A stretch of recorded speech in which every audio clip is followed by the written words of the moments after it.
Hi, viewers. Have you ever been in a moment where your heart is torn between love and responsibility? Where you feel like you're standing at a crossroads and no matter which road you take, you'll lose something important? Well, this is where James and Diep find themselves today. The tension has been building. The silence between them lately has been louder than any argument. The kind of silence that doesn't just fill the room, it echoes in your heart. "What's wrong with your hockey?" someone asked, confused, maybe even worried. It was still hot outside, yet something felt cold, off. There was unease in the air. James was late again, not just physically, but emotionally. You could feel Diep wondering. Why did James take so long to come back this time? Her mind raced. Was he avoiding her? Was he in trouble? Or worse, was he hiding something? Then tension snapped like a twig. "Why did you hit me last time?" "You made a noise." "I didn't curse you. I just made a noise." "You cursed me." The argument was silly, even childish. But it wasn't about the noise or the curse. It was about all the things they didn't say. All the times he didn't show up.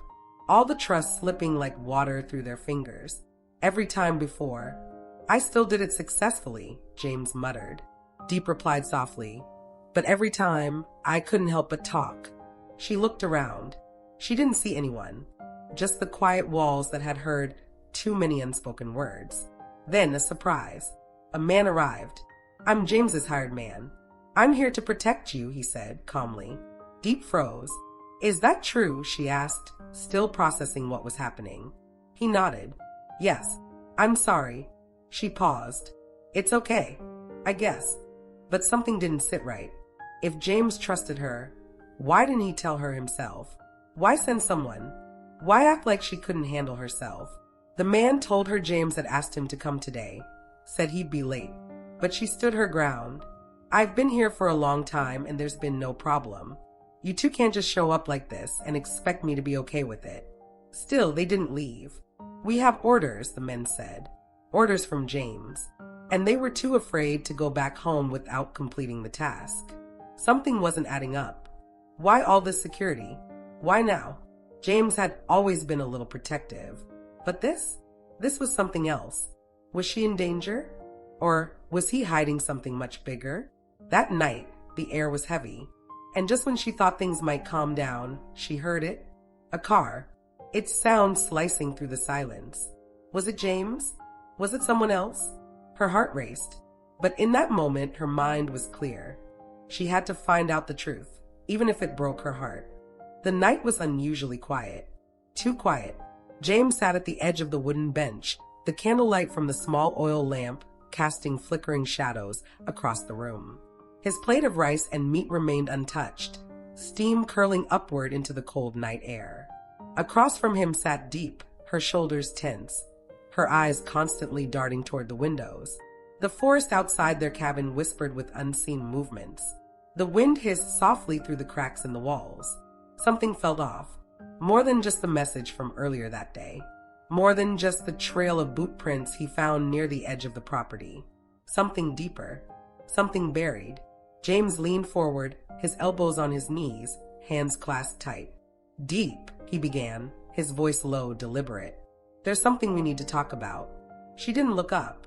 She just nodded once, slowly. Her face was tired, not just from the day's events, but from something older. A weight she'd been carrying long before tonight. "You lied to me," he said. That made her flinch. Just slightly, but James noticed. "I didn't lie," she said softly. "I didn't tell you everything." "That's the same thing," he replied. Silence. The oil lamp cracked as the flame licked the rim of the glass.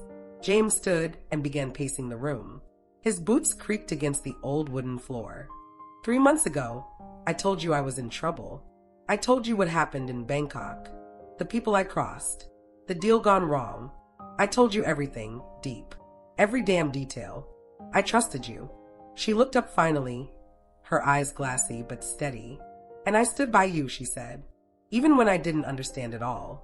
Even when it scared me." James stopped pacing. "I told you to stay here. I paid those men to keep an eye on you while I was away. But 2 of them are dead, Diep. And one of them left a note before he disappeared." He pulled a crumpled paper from his coat pocket and slammed it on the table. It says someone inside this house is feeding information to the people looking for me. Diep stared at the note. Her lips parted slightly. She didn't reach for it. James lowered his voice. Tell me, right now, what the hell is going on? Diep's hands trembled as she finally spoke. There's something I never told you, she said. Something from before we met.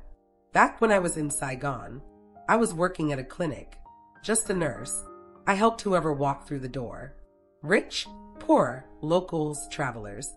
And then one night a man came in, bleeding, shot twice in the stomach. James narrowed his eyes. Who was he? I didn't know at the time, she said. He had no ID, but he was scared, terrified. He said he had information that could get a lot of people killed, that people were after him, people in the government, people in the military. He begged me not to call the police. And you didn't? She shook her head. No, I helped him. I kept him alive for 3 days. Then he vanished. James stepped closer. You're saying the people after me might be the same people who were after him? Diep swallowed hard. I don't know. But ever since that night, someone's been watching me. At first I thought it was paranoia. Just shadows. But then the phone calls started. The notes. One on my mirror. One in my mailbox. Always the same message. She looked up at him, her voice trembling. We know what you did. James felt his stomach tighten. Why didn't you tell me this before? Diep stood now, facing him across the table. Because I didn't want to lose you. Because I thought whatever was chasing me would leave me alone if I stayed quiet. But now I realize I was wrong. You're in this now. Because of me. Suddenly, a loud bang echoed from outside. Both of them froze. James reached instinctively for the pistol tucked in the back of his waistband. He flicked off the safety and moved to the window, pressing his back to the wall as he peeked out through the edge of the curtain. Nothing. Just the trees swaying. The dirt path empty. But he knew that sound wasn't just wind. He turned to Diep. Get downstairs. Now. The basement. Lock the door and don't come out until I say so. I'm not leaving you. He cut her off. Now, Diep. She hesitated, then obeyed. As the basement door clicked shut behind her, James moved toward the front of the cabin, crouched low. He flicked off the lamp, plunging the room into darkness, then slowly opened the door. The night air rushed in, cold and damp. A faint trail of smoke rose from behind the woodpile, 30 feet away. He stepped outside. Crunch. He turned instantly, gun raised. But there was no one. He reached the edge of the house and knelt by the woodpile. A flare. Still hissing. It had been lit and thrown. A message. He picked it up. Beneath the flare, a small black radio. Standard military issue. He pressed the button. Static. Then a voice. Male. Calm. With a slight accent. James, you're a hard man to find. But not hard enough. You've made a lot of enemies. And you brought her into it. That was your biggest mistake. James' jaw clenched. Who is this? The voice chuckled. We're old friends. And I'm giving you one chance. Walk away. Leave the girl. And this ends. He didn't respond. The radio clicked off. James stood still for a moment, the wind brushing past him like a whisper from the trees. He returned to the house. Down in the basement, Diep was sitting on the old cot, her knees drawn to her chest. When he opened the door, she looked up quickly. They know your name, he said. They know everything. She closed her eyes. Then James said something he hadn't even planned to say. Something that had been buried in his gut for weeks. Are you working with them, Diep? She opened her eyes, shocked. What? It doesn't make sense. How they found us. How they knew I'd be gone last week. The way you disappear sometimes without a word. You think I betrayed you? I think I don't know what to believe anymore. The words landed like stones. Then she stood, walked to him, slapped him across the face. I have risked everything for you, James. I left my life behind. My family. My job. I crossed borders. I've lived in fear every single day for you. James didn't flinch. He stared back. Then prove it. She reached into her coat, pulled out a folded paper. A photograph. It was old, creased from years of being folded. On it was a group of people, 5 in total, all in military uniform, standing in front of a helicopter. One of them was James, younger, clean-shaven. And beside him was the man Diep had described earlier, the one from the clinic. James took the photo slowly, eyes wide. "This is from Cambodia," he said. "The unit we ran surveillance on. But this man," he looked at her. "How did you get this?" "I didn't," she said. "It was in my mailbox 2 days ago, and written on the back in ink. You were always part of it. You just didn't know." James's blood ran cold. He looked at Diep. "They're not just coming for me. They're coming for us." A knock at the door upstairs, then another, then a third, louder. James cocked the pistol, and everything went quiet. The knock came again, not polite, demanding. James held the pistol tight, the steel cold and familiar in his grip. Upstairs, the knocking continued, in patterns now. 3 fast, 2 slow. Military code, but not his code. Down in the basement, Diep stood frozen by the cot, eyes wide, breathing shallow. "Stay behind the furnace," James whispered. "If they get in, don't move, no matter what you hear." She wanted to argue, but something in his voice, the way it dropped an octave into the tone of a man who had survived too many ambushes, told her not to. James climbed the stairs silently, each footfall placed with the precision of habit. As he neared the door, he reached into the small wooden cabinet beside the frame and pulled out a flare gun and a small, rusted grenade. It was an old one, from his time in Laos. Might be a dud, might kill him, but he didn't have time to doubt. The knocking stopped. Now footsteps circling the cabin. Voices muffled. Saw him go inside. "Orders are clear. We take him alive. The girl too, if she's here. No mistakes this time." James ducked low beneath the window, crawling to the corner. Outside, moonlight revealed shadows, tall, armed, tactical. They moved like wolves, not mercenaries, not street thugs. These were trained men. Black gloves, suppressed weapons, no insignias. He recognized the way they covered angles. This was ghost unit work. Just like him, just like what he used to be. But there was something else. A logo, briefly visible on the shoulder of one of the men. A red star with a serpent curling around it. James's heart skipped. Black Coil. It was a name whispered only in places where nobody dared speak loudly. A private paramilitary intelligence firm that didn't officially exist. If they were here, it meant this went way beyond Bangkok, beyond deals gone bad. They weren't here for revenge. They were here to clean up loose ends. And he was one of them. So was Diep. And maybe so was that man in the photo. Crack. The front window shattered. James rolled behind the bookshelf as a dart embedded itself in the wall. Tranquilizer. Seconds later, a gas canister clattered through the window. James didn't hesitate. He pulled the pin on the old grenade and threw it toward the window as he ran for the back door. Boom. The grenade exploded, loud but not lethal. A flashbang rigged with extra powder. It would buy him 10 seconds. He burst through the back door, rolled behind the stack of chopped firewood, and fired 2 rounds from the pistol. One of the men staggered and dropped, either hit or ducked. James didn't wait to check. He darted into the woods. The cold night air slapped his face as he ran. Branches slashing at his coat, boots sinking into the mud. Behind him, shouts. Orders. Then gunfire. Silence, but deadly. He zigzagged. Left. Then hard right down a ravine.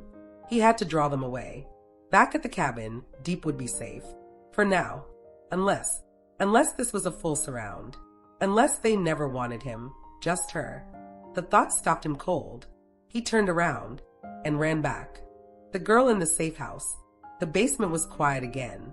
Too quiet. The kind of quiet that hums in your ears and settles in your teeth. Diep crouched behind the furnace, knees aching, her hands shaking from the aftershock of the explosion. She didn't scream when the grenade went off. She didn't cry when glass shattered and boots stomped upstairs. She'd learned long ago how to stay still, how to make her breathing disappear. A survival skill born in jungles, refined in refugee camps, sharpened in hospital wards. Now she used it here, in America, in a cabin built by ghosts. Her hands searched her jacket pocket and closed around the small switchblade James had once given her. Only if you need it, he had said, eyes dark. And never hesitate. Then silence again. Boots gone. Smell of tear gas and sulfur lingering. She waited. 10 minutes.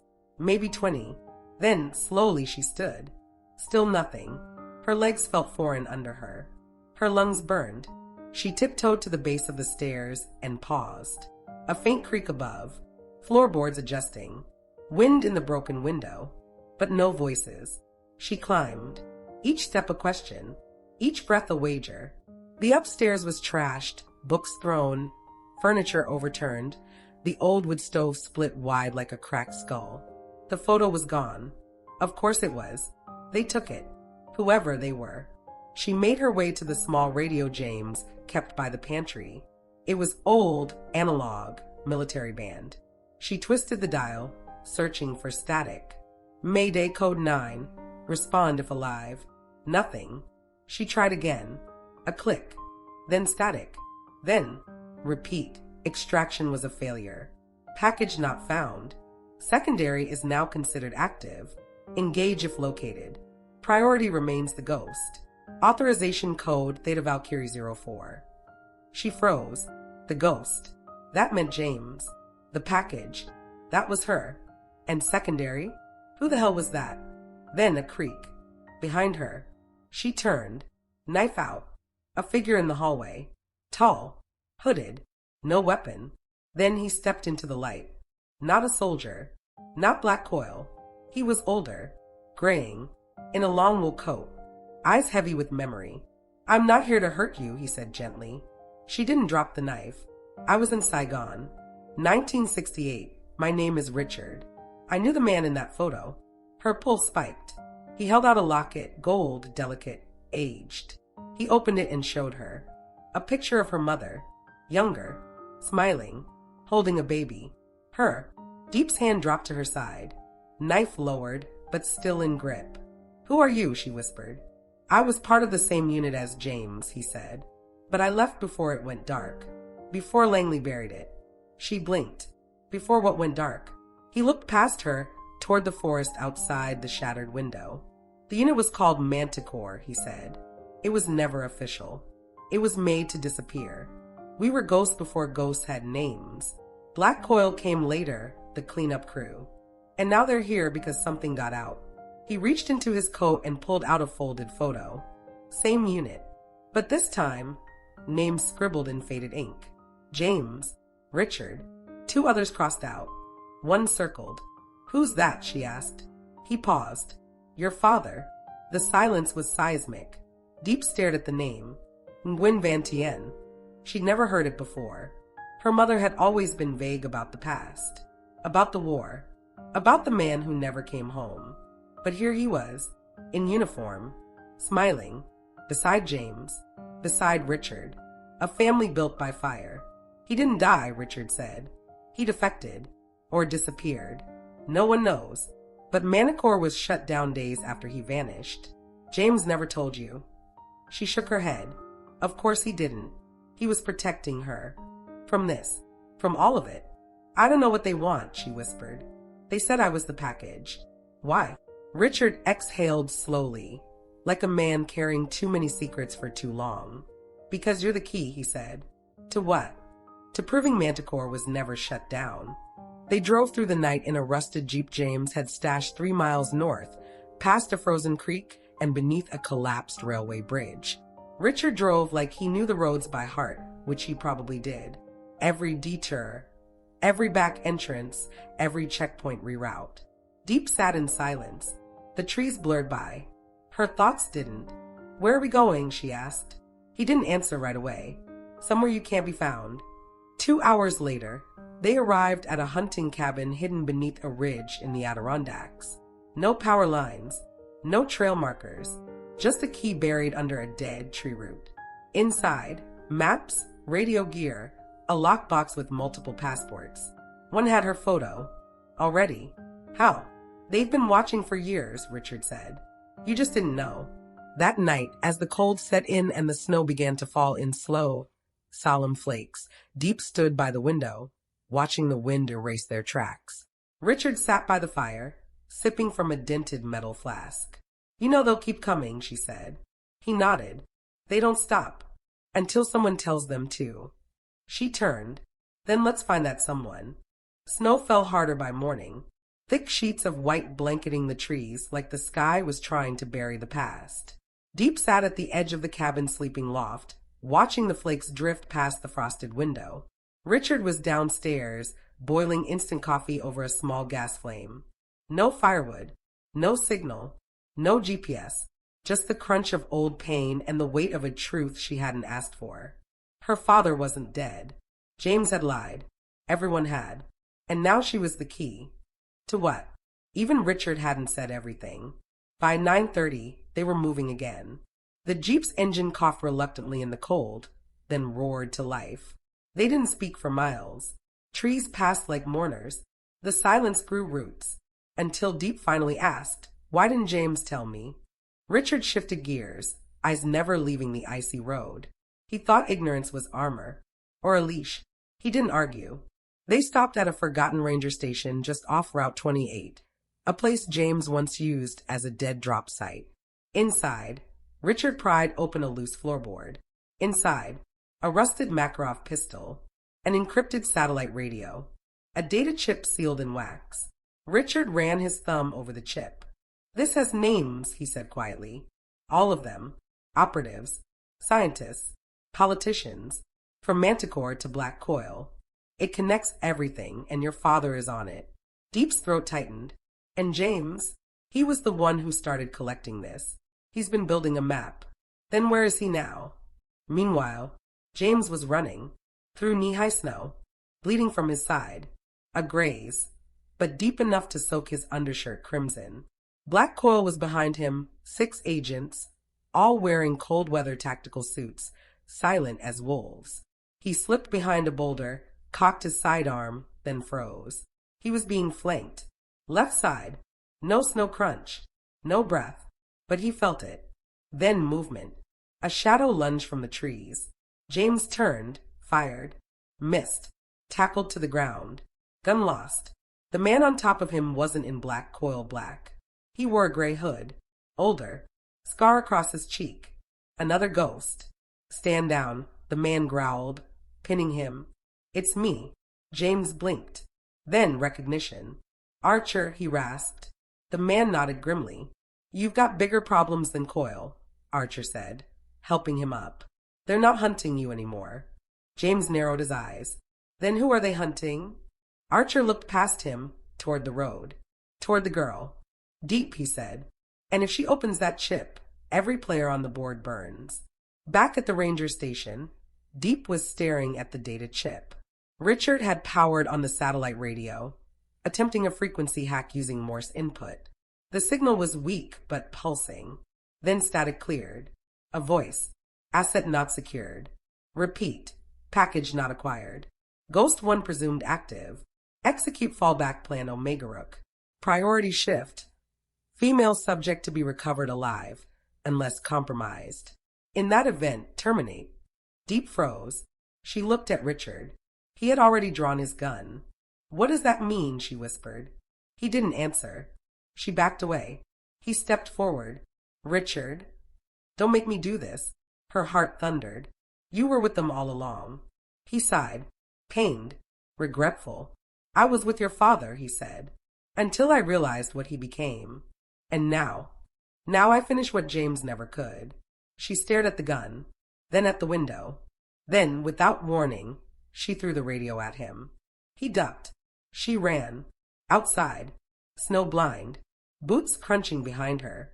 She sprinted down the slope behind the cabin, slipping, tumbling, clawing through drifts. Branches tore at her coat. Ice clawed at her lungs. Behind, a single gunshot. She flinched, but kept running. Then headlights. A car. A Jeep. Her Jeep? No. Another. It skidded to a stop in front of her. The door flew open. "Get in." "James." She dove in. He floored it. Gunshots peppered the rear. Tires spun. They vanished into the storm. Inside the Jeep, silence again. Only this time it screamed. Diep stared at him. "You lied to me." James didn't look at her. "I lied to protect you. My father wasn't the man you think. You don't get to decide that." He pulled over suddenly, through the Jeep in park. faced her. You want to know everything, he said. She stared back, unblinking. I do. He exhaled slowly, then opened the glove box and handed her a folder. Classified. Top secret. Operation Manticore. She opened it. Inside, photos, documents, lab reports, satellite images, and one grainy photo of a man with a scar over his right eye. Her father. Next to him, syringes, monitors, and something strapped to a metal bed. A child. Not her. Someone else. Who is that? She asked. James hesitated. That's the secondary. They drove on, deeper into the mountains, toward an old listening post abandoned after the Cold War. One James had rigged as a backup safe house. Deep inside a tunnel, behind a rockslide James had cleared years ago. There, Deep read everything. For hours, her father was part of Manticore's inner circle. A biotech genius obsessed with cognitive warfare, creating soldiers who could think like ghosts, feel nothing, learn everything, and obey without question. Children were taken, trained, altered. She wasn't one of them. She was supposed to be the first volunteer. Only her mother fled before it began. Only James helped them escape. And Richard? He stayed behind. You said the secondary was alive, she whispered. James nodded. He escaped the facility in '96. We thought he died in a fire 2 years later. But he didn't. She looked up. He's coming, isn't he? James didn't blink. He's already here. Outside, the snow had stopped falling. But it wasn't over. A black coil drone hovered near the tree line. Quiet. Watching. Inside, Deep opened the chip one more time. A new folder appeared. Subject Z active. And a location. Not far. She looked at James. We end it. He stared at her, then nodded. No more running. The boy in the bunker. 15 miles west of Killington, Vermont. The forest here was older, crueler. Pines rose like centuries in perfect rows, unnatural in their symmetry. Beneath them, a dirt path vanished into frozen mud, barely visible unless you were looking for it. They were. James parked the Jeep behind a thicket. Deep stepped out, boots crunching in the frost, every nerve screaming.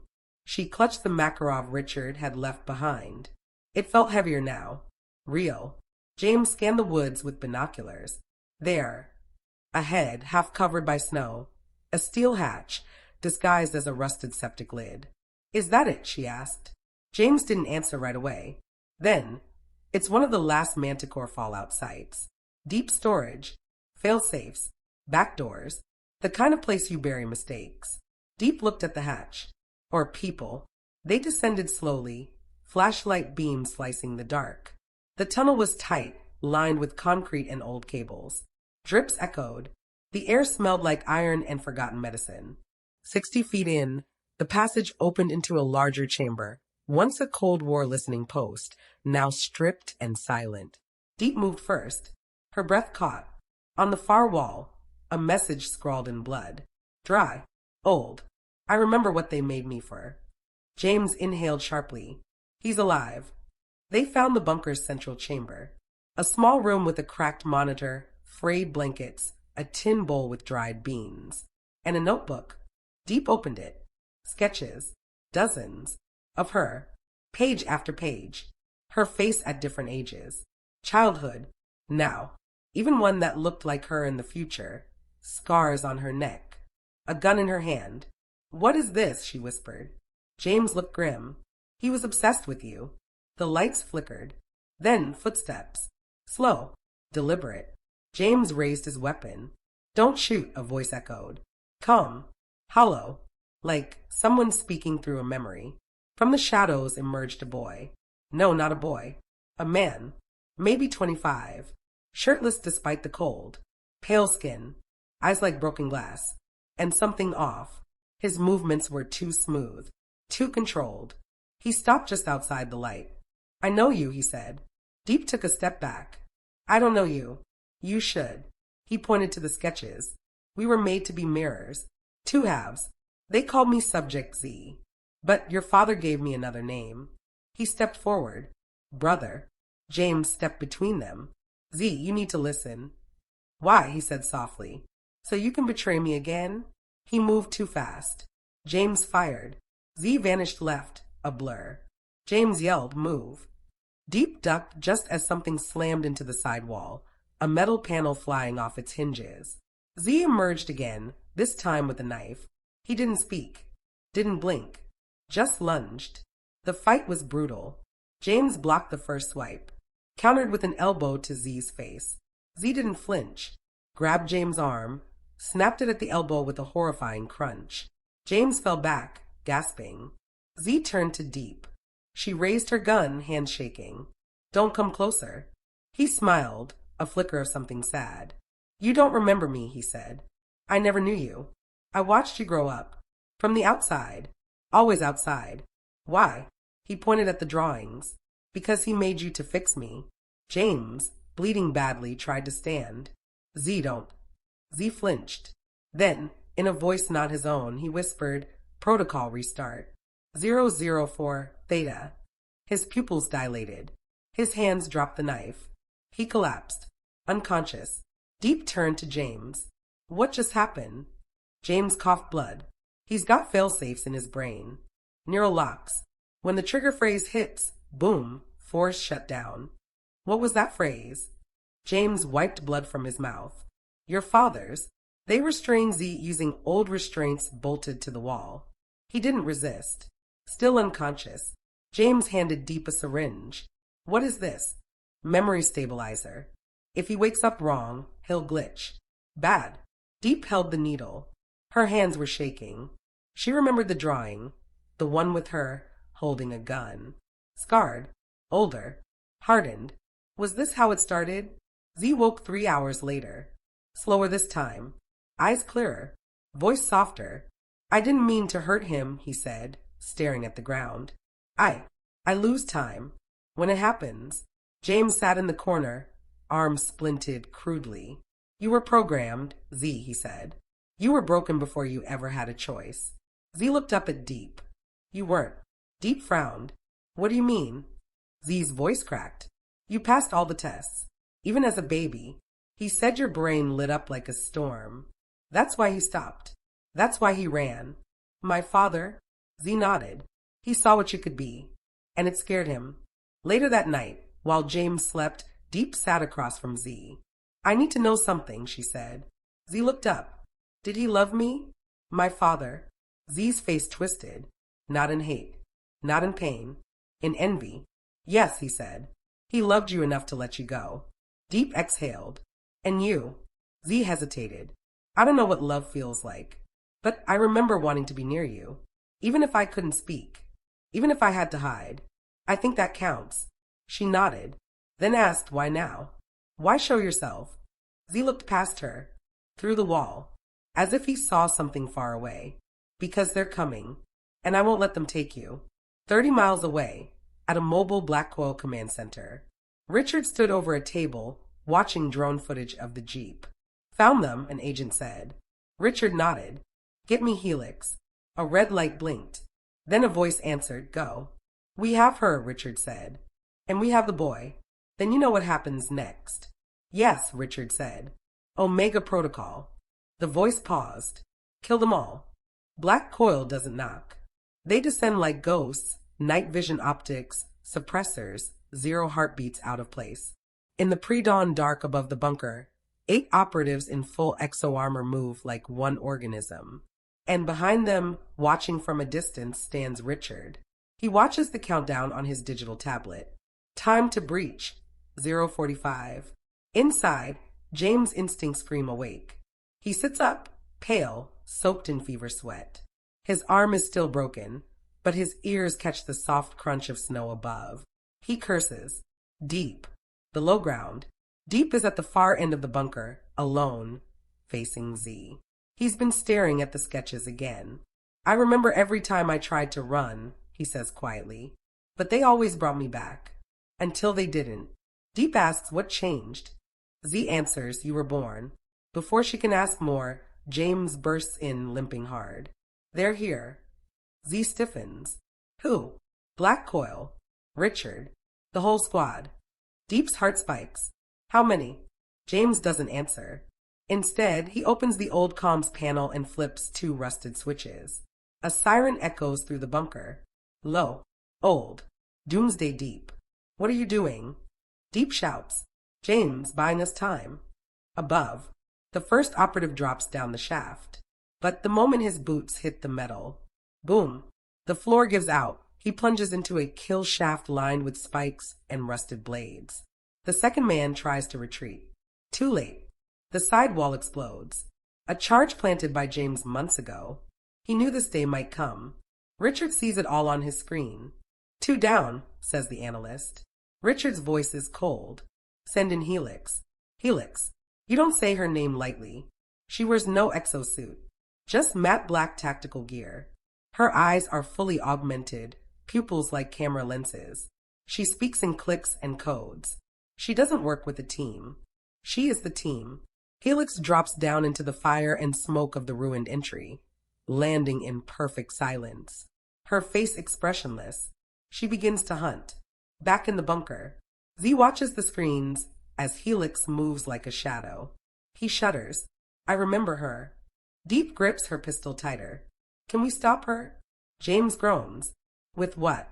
This place is full of ghosts and junk. We're outnumbered. Outgunned. Z steps forward, but not outmatched. Diep frowns. What are you talking about? Z pulls open a side wall, hidden behind one of his childhood sketches. Inside a vault, he keys a code, then cuts his palm and presses it to a blood scanner. Click. The door opens. Inside, a weapon.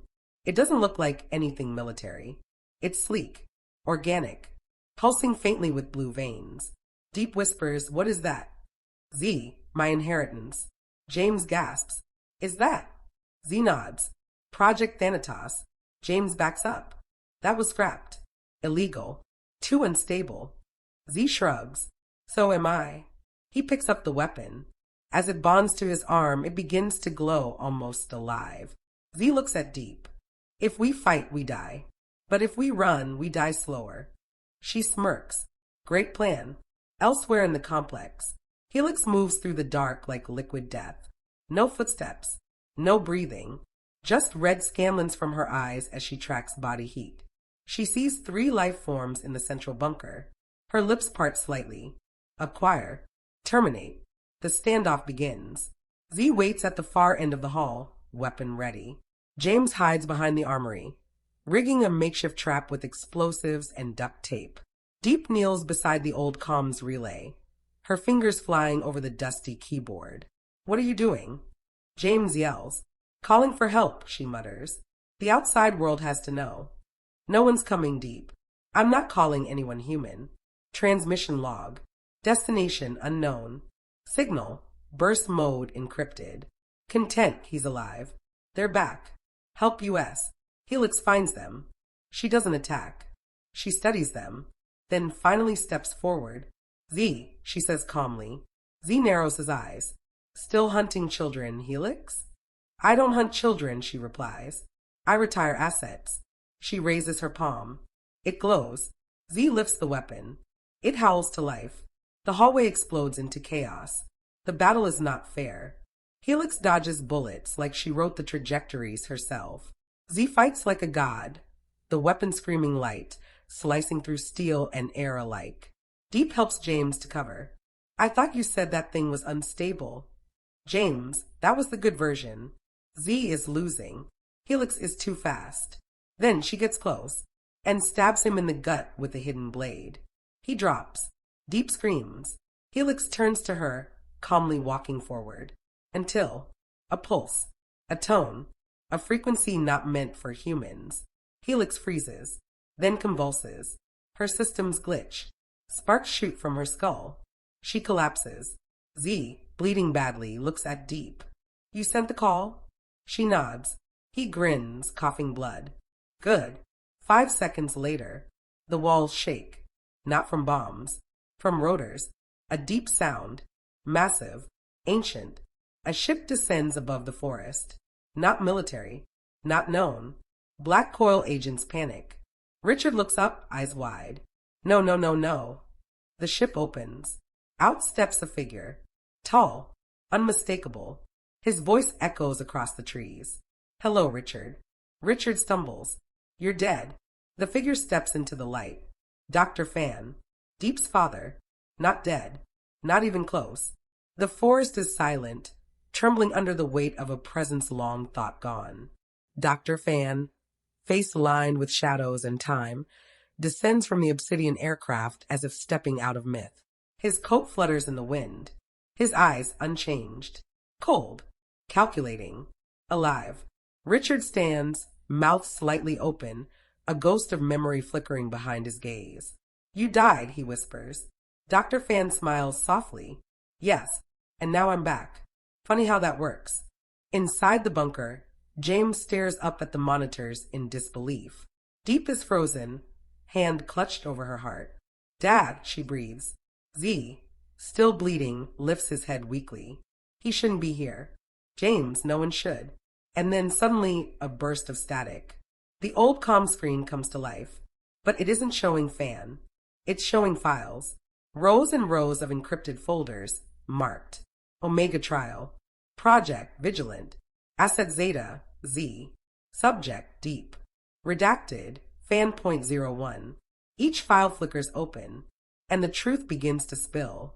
20 years earlier, Dr. Fan sat in a glass observation room, watching a 6-year-old boy build complex circuitry out of nothing but scrap metal. The boy's hands moved faster than adult engineers. His eyes never blinked. Z is adapting faster than the others, said the AI beside him. Fan nodded. Because he's not like the others. He's afraid. Of what? Of becoming me. Z wasn't just a project. He was a prototype. A trial child, designed to inherit not just knowledge, but instinct. Built using neural blueprints cloned from Fan himself.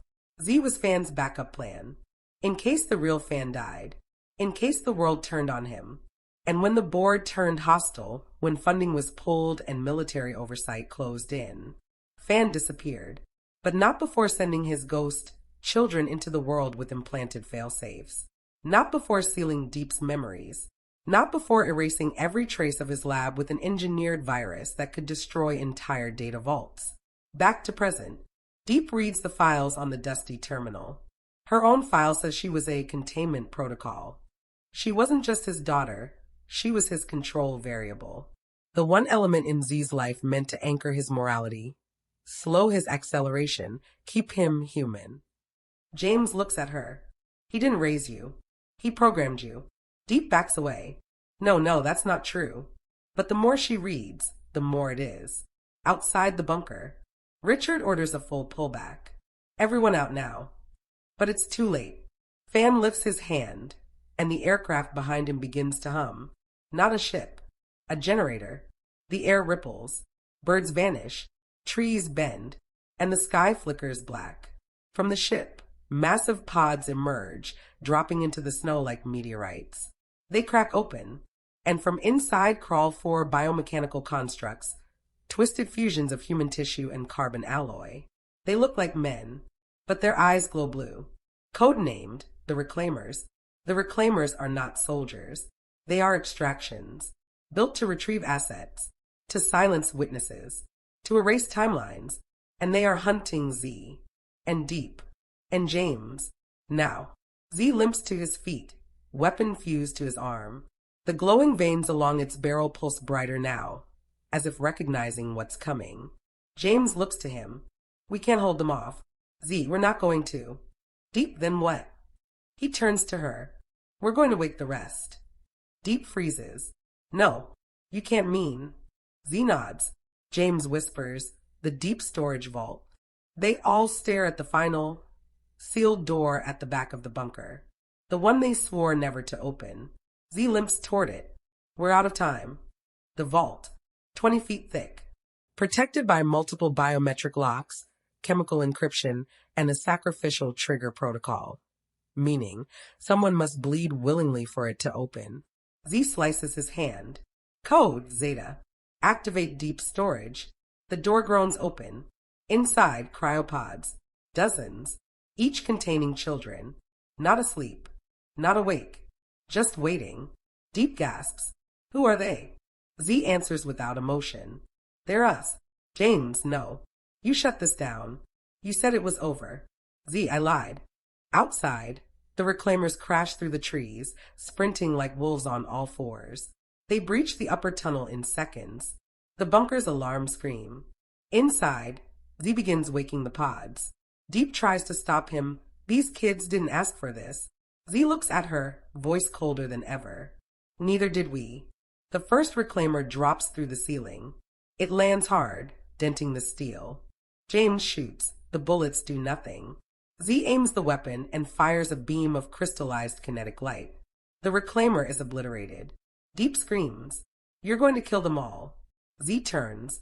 Good. Suddenly, static. The monitors crackle again, and Fan's voice fills the room. Stop. Z pauses. Fan appears on screen, his face calm. Z, my son, I didn't bring the reclaimers to destroy you. I brought them to bring you home. The air was thick with tension, the darkened room lit only by the flickering monitors and the sound of metal scraping against metal. Diep's breath came in shallow bursts as she tried to process what was happening. Z, the boy she had known as a friend, a teammate, a protector, now stood at the heart of a nightmare she had hoped would never be true. You've woken them up, Diep whispered, her voice trembling with disbelief. Z didn't look at her. He was too focused on the vault, on the hundreds of cryopods, each containing a child, just like him, just like her. The air was thick with memories, and Diep's mind raced to piece together what she had learned. Z had always been more than just a weapon, more than just a soldier. He had been born into a twisted, horrifying game, one where the rules were written by men who cared more for power than for life. And she had been part of that game, from the beginning, an unwitting pawn in a system that had long since lost its humanity. Why, Z? Diep asked, her voice breaking. Why wake them? Why now? Z turned to face her, his expression cold. Because we are running out of time. Fan isn't just watching from a distance anymore. He's coming. And these children, they're not just victims. They're the key to everything. James, still recovering from the blast earlier, staggered forward, his hand pressed against his side where the wound had nearly taken his life. He caught his breath and spoke, but waking them won't stop Fan. It's only a matter of time before he gets his hands on you and all of us. Z's eyes hardened. I've prepared for this. All of us have. This is the only way to win. He turned back to the pods. With a steady hand, he activated the first one. The seal hissed open, and within moments a child, no older than 10, stirred inside. Her eyes fluttered open, glowing faintly with the same unnatural light that had once burned in Z's own eyes. Welcome back, Z said, his voice colder than ever. The child looked up, confused but not afraid. She didn't scream. She didn't panic. She simply sat up, as though she had been waiting for this moment for an eternity. Then, the others began to stir. One by one, the pods hissed open and the children inside, each with the same eerie glow in their eyes, began to rise, awakening from their long slumber. They moved like soldiers, silent and efficient. Diep stepped back, horrified. No, Z, you can't just. You don't understand, Z interrupted, his voice now sharp. These children aren't just weapons. They're me. They're us. We were meant to destroy this system from the inside. Fan's empire doesn't just control this world. It controls time itself. He's built something worse than the weapon I've become. James blinked. Time? How does that even? The screens flickered again, and the voice of Dr. Fan crackled through the static. His voice was eerily calm. I see you've woken them, Z. You always were the most unpredictable, weren't you? But tell me, what will you do now? You are nothing without me. You've always been my creation. Z's face remained emotionless, but the tension in the room was palpable. His hand tightened around the weapon at his side. No, you don't get to control us anymore. Diep, now fully understanding the magnitude of the situation, took a step forward. We need to stop him. All of us, together.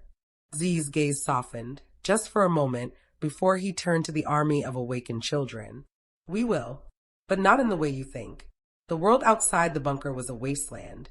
The reclaimers, those monstrous creations of Fan's making, had already begun their assault. They tore through the world like a virus, spreading destruction in every direction. The sky was filled with the sound of their thrusters, and the earth trembled beneath the impact of their strikes. Inside the bunker, Z and Diep stood together, surrounded by the children they had awakened. But now, there was no time to talk. There was only one mission: to stop Fan. And to do that, they would need to face the one truth they had always avoided, the truth that had been buried for so long. As they entered the final chamber, they saw Dr. Fan standing in the center, his eyes glowing with the same unnatural light as the children. "Welcome, Z," Fan said, his voice smooth and mocking. "I've waited so long for this moment. You're finally ready to take your place at my side, just as I've always intended." Z's eyes burned with fury. "I was never meant to stand by your side. You used me. You used all of us." Fan smiled, but it was a smile devoid of warmth. "And what do you think this is? A fight? You've always been mine, Z. All these years, all this time, you've been my greatest creation. And now, you're going to help me build the future." Z shook his head. "No. The future I'm building is one where people like you, men who play with lives like toys, will never control anything again." Fan's expression darkened. "You don't know what you're up against, boy. You never did. But you will.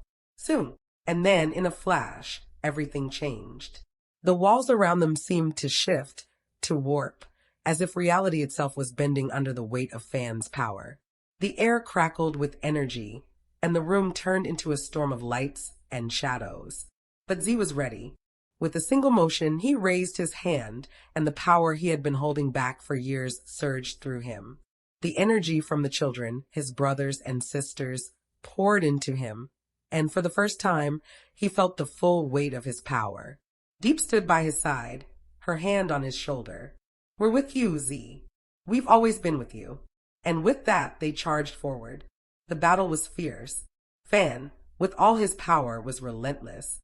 But Z, Diep, and the awakened children fought with a strength that came not from the machines they had been born from, but from their souls. And in the end, it was Fan who fell. With a single blow, Z shattered the machine that had held Fan's life force. The man who had created them, who had controlled them, was no more. The dust settled, and in the silence that followed, Z turned to Diep. "We did it," he said, his voice quiet. Diep smiled, but there was no joy in it. "We did, but now we have to rebuild." Z nodded. "We will, but this time we do it our way." Thank you for joining Z, Diep, and the entire team on this incredible journey. But this is just the beginning of the story. There are more battles to be fought, more secrets to uncover, and more adventures to be had. So, if you enjoyed this story, make sure to like and subscribe to stay updated on our next thrilling adventure. And if you have any thoughts or theories, leave them in the comments below. I love hearing from you. Don't forget to hit the bell icon so you never miss a chapter. The journey doesn't end here. It's just getting started. See you next time.